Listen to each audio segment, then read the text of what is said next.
వారానికి travelling allowance అలాగే escort allowance అన్నది 3,000 ఇచ్చేవాడు.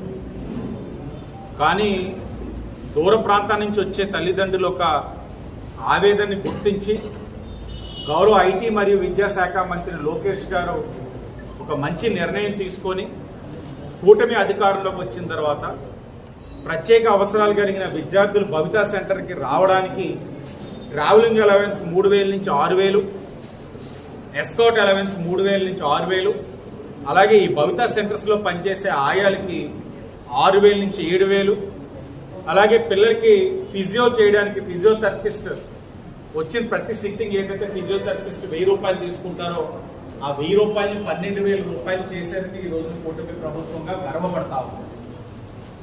ఇవి చెయ్యాలి అని అంటే వారి యొక్క బాధ, ఆ పిల్లల యొక్క బాధ, తల్లిదండ్రుల యొక్క ఆవేదన తెలిసిన వారైతేనే చేయగలుగుతారు. కూటమి ప్రభుత్వంగా వారి యొక్క బాధని, ఆ తల్లిదండ్రులు పడుతున్న ఆవేదని, కష్టాన్ని గుర్తించే ఈ రోజున కూటమి ప్రభుత్వంగా ఈ నిర్ణయాలు తీసుకోవడం జరిగింది.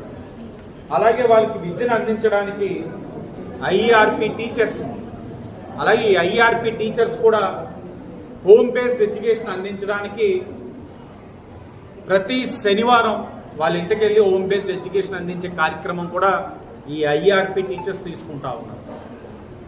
అంటే సిటీ నియోజకవర్గం ఒక్కటే 180 మంది పిల్లలు ఉన్నారు. చుట్టుపక్కల నియోజకవర్గంలో అక్కడ సంఖ్య తగ్గినప్పుడు ఇక్కడ సంఖ్య ఎక్కువ ఉంది కాబట్టి ఆ టీచర్స్ని ఇక్కడ డిప్యూట్ చేసే కార్యక్రమం కూడా ప్రభుత్వం తీసుకుంది. దాంట్లో భాగంగా ఐఆర్పి టీచర్స్ 2 ఉన్న భవితా సెంటర్లో అదనంగా ఇంకొక 2 కూడా కూటమి ప్రభుత్వం వచ్చిన తర్వాతే పెంచడం జరిగిందని కూడా ఈ సందర్భంగా తెలియజేస్తా ఉన్నాం.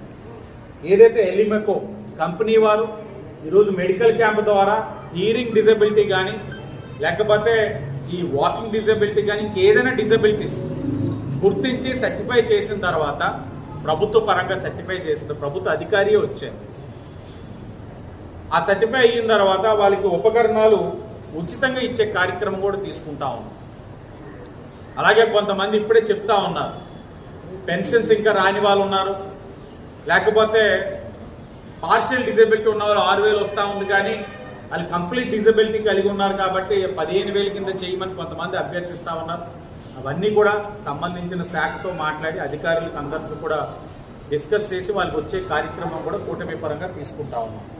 ఏదేమైనా ఈ రోజున వాళ్ళకి ఒక ఇబ్బంది ఉంది కాబట్టి, ఆ తల్లిదండ్రులకి కష్టం ఉంది కాబట్టి ఏదో తూతూ మంత్రంగా కార్యక్రమాలు చేయడం కాదు. కూటమి ప్రభుత్వం ఒక మంచి ఆలోచనతో చేస్తూ ఉన్నారు. వాళ్ళు ఏదో సమాజంలోనే ఏదో దూరంగా ఉండే వ్యక్తులుగా మాకే ఏదో కష్టాలు ఉన్నాయన్న భావనలకు రాకుండా దేవుడు వాళ్ళకి ఏదో ఈ విధంగా ఇచ్చే జీవితం, కానీ ప్రభుత్వ పరంగా వాళ్ళకి ప్రోత్సాహాలు అందించి సహకారం అందించినట్లయితే వారు అందరితో పాటు ఈ పోటీ ప్రపంచంలో పోటీ పడడానికి అవకాశం ఉంటుంది.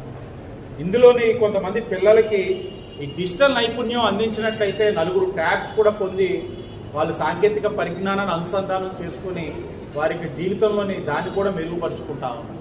అంటే అవకాశాలు ఇస్తే వాళ్ళు కూడా మిగతా పిల్లలతో పోటీ పడడానికి అవకాశం ఉంటుంది. అలాగే ఆటిజం గురించి కూడా చెప్పాలి. గతంలోని ఏ ప్రభుత్వాలు చేయని విధంగా ఈ రోజున ఆటిజం పిల్లలు ఎవరైతే ఉన్నారో ఆటిజం కలిగిన పిల్లలకి మంచి విద్య అందించడానికి వాళ్ళకి ఏం కరికులం ఇవ్వాలి అన్న దాని మీద ఒక ఎమ్మెల్యేస్లోని కొంతమందిని సభ్యులు తీసుకొని కమిటీ చేశారు గౌరవ ఐటీ మరియు విద్యాశాఖ మంత్రి. స్టడీ చేస్తూ ఉన్నారు. మొన్ననే ఏదైతే హెల్త్ మినిస్టర్ గౌరవనీయులు సత్య గారు ఇక్కడికి వచ్చినప్పుడు ఆయన కూడా చెప్తా ఉన్నారు, ఐటీ మరియు విద్యాశాఖ మంత్రి గారు ఆటిజం పిల్లలకి ఏ కరికులం అందించాలి అన్నది స్టడీ చేసే కార్యక్రమంలో కొంతమంది శాసనసభ్యులు కూడా తీసుకున్నారు. స్టడీ చేస్తూ ఉన్నాం. వాళ్ళకి ఏ ఎడ్యుకేషన్ అందించాలి, వాళ్ళకి ఎలా ఫెసిలిటీస్ కల్పించాలన్న దాని మీద కూడా ప్రభుత్వం దృష్టి పెడతా ఉందని గౌరవ మంత్రి గారు తెలియజేయడం ద్వారా నాకు అర్థమవుతా ఉంది ఏంటంటే లోకేష్ గారికి గొప్ప మనసు. ఈ రోజున విద్య అంటే ఈ విద్యా సంస్థలకు వచ్చి చదువుకునే పిల్లలకి అందించేస్తే కాదు, అందని వారు ఎందుకు అందుకోలేకపోతా ఉన్నారు, వాళ్ళు అందుకుపోవడానికి కారణం ఏంటి, ఆ కారణాలు కూడా దృష్టిలో పెట్టుకొని వాళ్ళకి ఉన్న ఏదైతే ఆ వైఫల్యాలన్నింటినీ కూడా వాళ్ళ జీవితంలోనే ఎదగడానికి ముందుకు వెళ్ళడానికి అవి అడ్డంకులు రాకుండా ఉండేందుకు ఈ కూటమి ప్రభుత్వం గౌరవ ఐటీ మరియు విద్యాశాఖ మంత్రి లోకేష్ గారు కృషి చేస్తున్నారని ప్రజలందరికీ మరొకసారి తెలియజేస్తాను. అన్న వస్తాను స్కూల్లో చప్పట్లు కానీ స్లోగన్స్ కానీ ఉండకూడదు. స్కూల్ లాగే ఉండాలి అన్న. బయలుదేరుతాం.